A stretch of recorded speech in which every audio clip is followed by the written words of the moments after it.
Good afternoon, I'm Denise Tan, and this is One News Now. Two suspects are being investigated in the murder of radio broadcaster Juan Humalon in Misamis Occidental. The Provincial Police Office has released the facial composite sketch of one of the suspects. They're also looking into 4 angles behind Humalon's killing. But investigators are not disclosing the possible motives just yet. Mayroon kaming 4 na anggulo, sir. But I cannot divulge, sir, because it may hamper our investigation, sir. Basta ang masasabi ko po ngayon, sir, ay mayroon talaga kaming tinututukan na 4 na anggulo. Yung pagnanakaw po, sir, ay hindi part sa 4 na anggulo po, sir. Yun ang masasabi ko. Kitang-kita kasi yung pintas na niya at saka yung malaking pendant niya, kaya hinablot, sir. The Police Regional Office 10 has formed a special investigation task group that will scrutinize leads into the radio anchor's murder.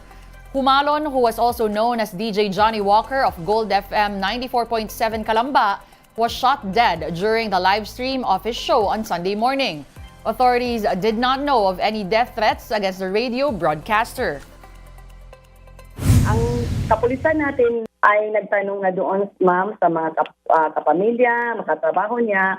At based on the records of Calamba NPS, ma'am, wala po siyang record na nagpa-blatter siya doon. At saka wala din siyang record na mayroon siyang banta. O sa amin yan, ma'am, ay in Bisaya is hulga, ma'am. Wala siyang record na may banta siya sa kanyang buhay at saka hindi din siya nagpa-blatter doon sa police station namin. Moving on, the National Security Council denies any destabilization plot against the Marcos administration. In a statement, NSC advisor Eduardo Año explained that there are only healthy exchanges, debates, and criticisms against some policies of the government. But these are within the bounds of democracy. Año also maintained that the AFP and the entire security sector is loyal to the president. AFP Chief Romeo Bronner has since clarified his remarks that there were destabilization efforts from former military officers. It was taken out of context. Ang sinabi ko during my statement was that may mga naririnig tayo na mga ugong-ugong ng mga destabilization efforts, no? Yun yung specific word na ginamit ko. So I did not use the word plot. At this point, both the AFP and the Philippine National Police have this assurance. There are no movements from within their ranks to overthrow the government. The way I understand po yung sinasabi, paliwanag na rin ni General Browner, yung plot po kasi tapos na yung plano. Hindi po natin nakikita yon sa situation ngayon. In the past months, merong mga attempts to invite or encourage our military personnel to join protest rallies. That we cannot allow, and I think that is very inappropriate. Sa PNP side, we don't see any reason for going against the government. We are very much, lalo ang police, we follow the rule of law, and when it comes to mga issues or anything, any reason na kumbaga ma-demonize, there is no such thing in the PNP. Transport Group Manibela is dismayed that Teofilo Guadez III is back as LTFRB chairman. In an interview with One Balita Weekend, Group Chairman Mar Valbuena noted that the investigation on the alleged link of Guadez to corruption within the LTFRB is yet to be completed. Manibela is also yet to speak to Guadez's former executive assistant Jeff Tumbado about his recantation.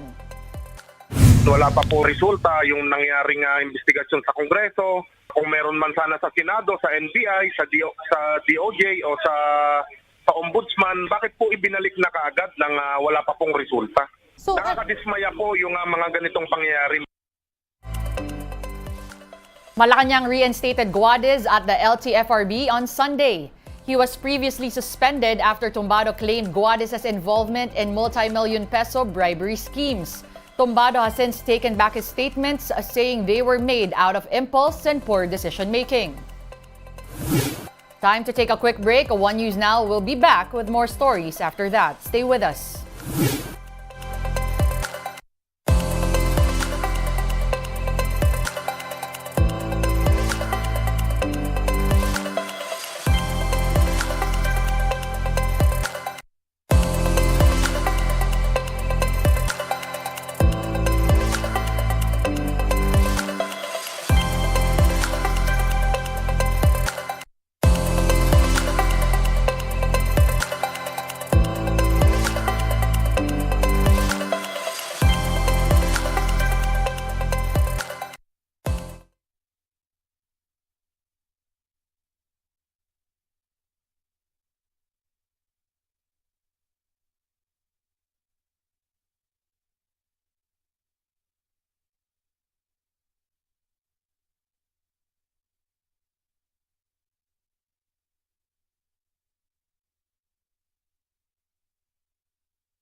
You're still watching One News Now. I'm Denise Tan.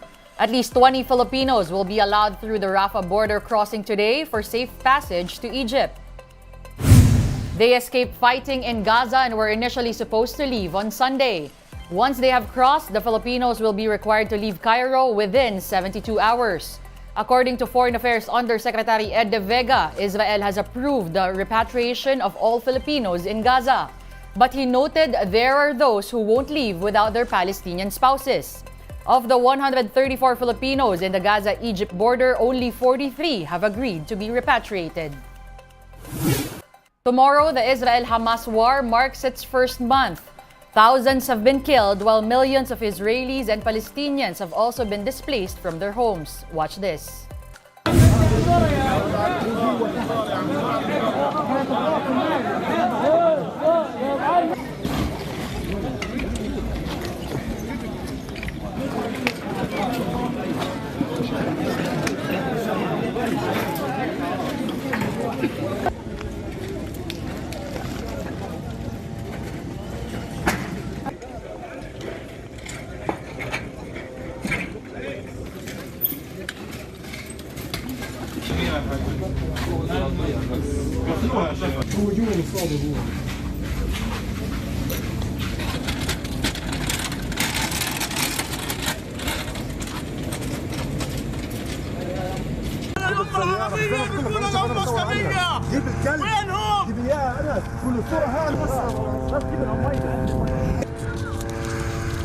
وسهلا وسهلا.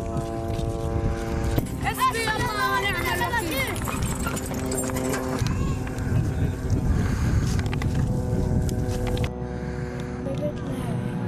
ببيت لاهية؟ شفنا الدبابات، شفنا مرمى، ايش اسمها مرمى يا عالم، عمرنا في التاريخ ما شفناها ولا في العالم كله شفناها، اليوم شفنا الدم، شفنا الشهداء محللة في الأرض. Back here at home, these are the day's other top stories. Most adult Filipinos believe that the country is headed in the right direction according to a recent Octa survey. That's in terms of policies and programs of the current administration. The highest percentage of Filipinos who have a positive outlook is in Mindanao at 70%. 20% of those polled nationwide think otherwise. The survey was done between September 30 and October 4. Heads up, motorists, pump prices are expected to be rolled back this week. Unioil is projecting a slash of up to 1 peso and 20 centavos a liter for diesel. Gasoline, meanwhile, could be cheaper by 60 centavos per liter. All companies will announce final price adjustments later today, which will be effective tomorrow, Tuesday, November 7. The Agriculture Department assures there will be sufficient supply of key commodities this holiday season. The DA says agri-products like rice, pork, chicken, and sugar are enough to last until the end of the year. Rice production is said to be at 20 million metric tons. With that and imports, the DA is confident of a 90-day stock inventory heading into 2024. One News Now will be back at 3:15 p.m. Join us again later. I'm Denise Tan. We are One News.